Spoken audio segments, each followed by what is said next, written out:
Muy buenas a todos, ¿cómo están? Soy el maestro internacional Maximiliano Pérez y vamos a continuar con la partida número 9 del match entre William Steinitz y Isidor Gunsberg. En este encuentro, bueno, Gunsberg tenía que demostrar que estaba a la altura de las circunstancias, ya que en la partida anterior muy fácilmente había sido derrotado por parte de Steinitz. Entonces, esta era una partida importante porque en cierta forma iba a determinar cómo iba a continuar el match y si podía, digamos, reponerse de una dura derrota como había sido en la ronda anterior. Bueno, en este caso la partida comienza con E4, E5, caballo F3, caballo C6 y alfil C4, la italiana. Vino alfil C5 y el Sciuco piano con D3, caballo F6, C3 y D6. Entonces aquí Gunsberg elige una línea que hoy en día, digamos, no se está utilizando demasiado, que es alfil E3. Es una línea antigua que es bastante interesante porque lleva a un esquema, por supuesto si el negro quiere jugar, a un esquema en donde el blanco es verdad que se dobla los peones, pero que a cambio tiene actividad sobre la columna F. Entonces vino alfil por E3, F por E3, y aquí el gran inconveniente que tiene esta variante es que si el negro juega alfil E6 estamos en una posición totalmente simétrica, ¿no? Entonces eso sí que ya sería bastante difícil de quebrar. Esa es la contra que tiene esto. Dama E7, enroque corto, caballo D8. Vino caballo B2 y caballo E6. Bueno, con esta idea Steinitz lo que quiere es reforzar el centro, tal vez en algún caso saltar a C5 o G5, ¿no? Vino D4 por parte de Gunsberg, muy buena jugada, evitando el salto hacia C5 y al mismo tiempo tomando ventaja de que el peón D4 no está más colgando porque el caballo en E6 está bloqueando a la dama. Vino caballo G4 intentando atacar al peoncito de E3. Y ahora un momento bastante interesante. ¿Cómo piensan que debería continuar el blanco en esta posición? ¿Qué les parece?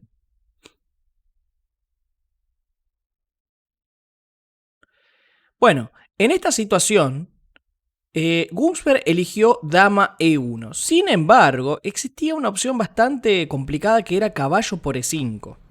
Porque el tema está en que si caballo por E3 existe este jaque, primero, C6, caballo por C6, aprovechando de que la torre en A8 está colgando, alfil D7, caballo por E7, alfil por A4, caballo F5, y a pesar de que uno dice, bueno, pero perdimos una calidad.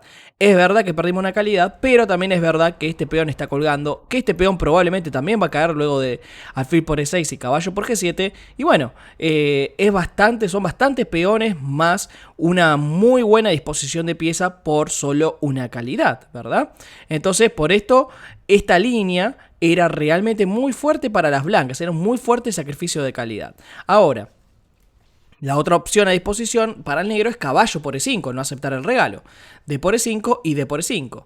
Y puede parecer en primera instancia de que esto no es tan conveniente para las blancas, porque se quedó con los peones aislados y doblados en E4 ni en E3, ¿no? O sea, no podría ser peor.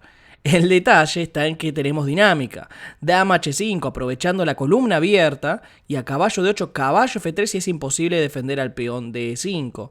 Noten que las opciones que existen son caballo C6, con la cual se refutan simplemente con caballo G5 y no hay forma de defender F7.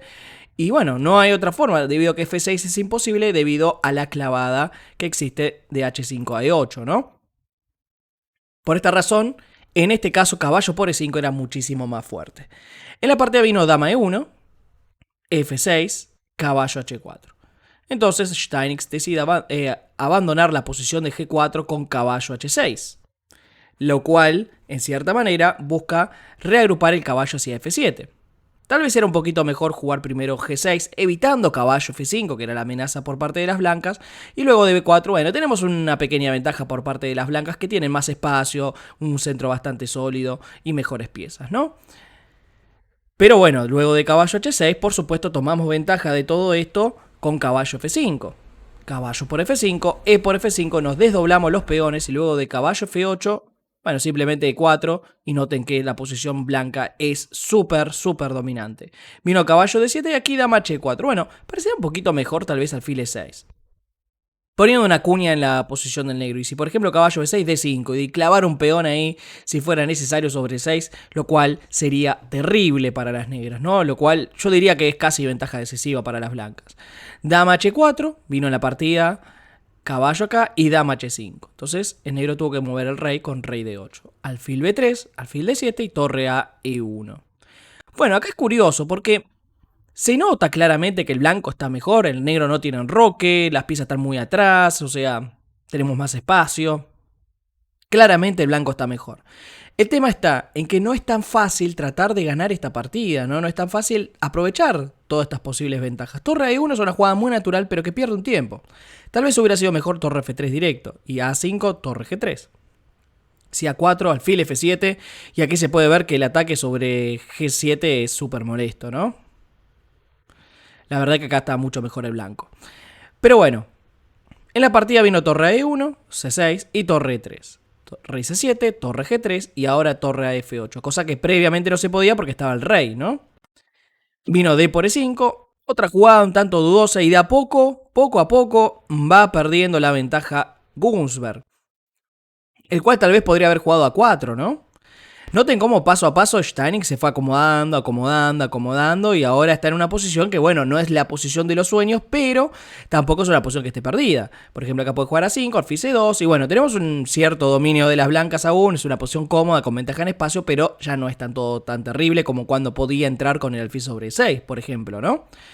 Entonces, acá vino D por E5 y el problema de esto, y esto es un concepto bastante importante que tienen que tener presente, cuando el centro está, digamos, bajo tensión, es decir, que uno podría tomar o el otro podría tomar, conviene dejar la tensión, porque eso obliga al rival, sobre todo si tiene poco espacio, a estar siempre atento a la posible captura, ¿se entiende? Entonces, nosotros cuando capturamos, en cierta manera, luego de peón por, noten que ahora ya la diferencia sobre el centro no es tan terrible, porque el peón de D6, que era el que estaba chiquito, que estaba ahí atrás, ahora acaba de retomar en E5 y ha liberado diagonales y posiciones para las piezas negras, es decir, en cuanto a espacio, el negro ha mejorado con este cambio. Mientras que el blanco no ha ganado nada concreto, ¿no? O sea, no es que ahora gracias a ese cambio he conseguido a cambio. No, no se consiguió nada, ¿no?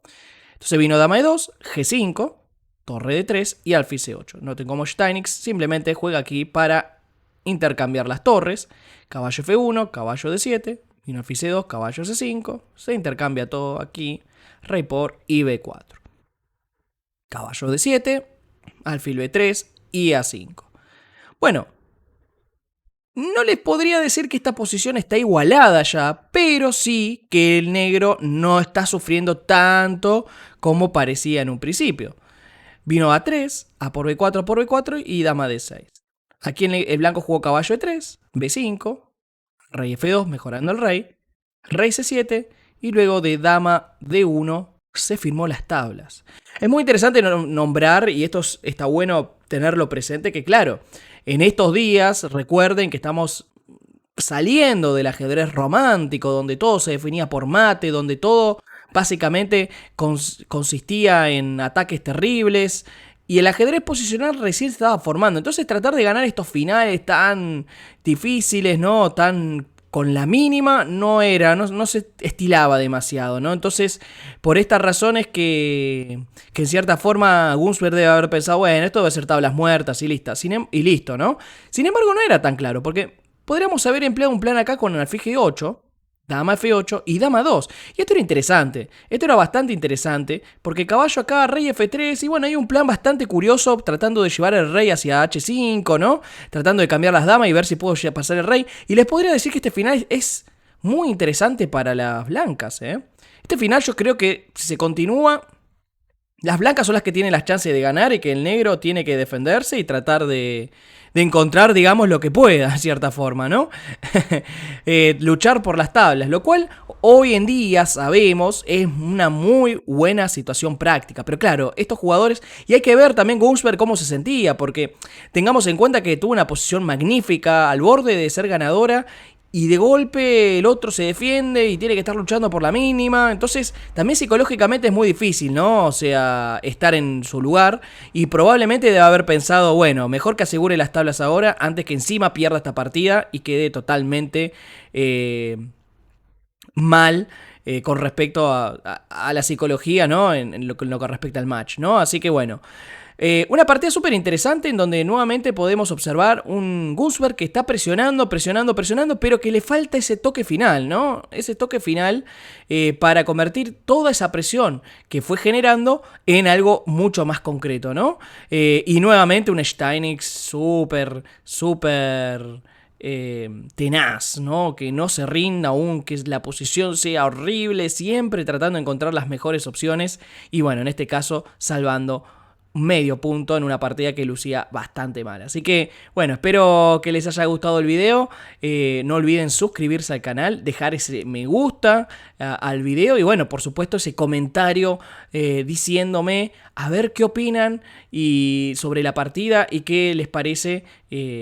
¿Qué habría que hacer en cualquier situación que a ustedes les parezca que es importante comentar? Así que bueno, desde ya muchas gracias a todos y nos estamos viendo en un próximo video de los campeonatos del mundo. Chau, chau.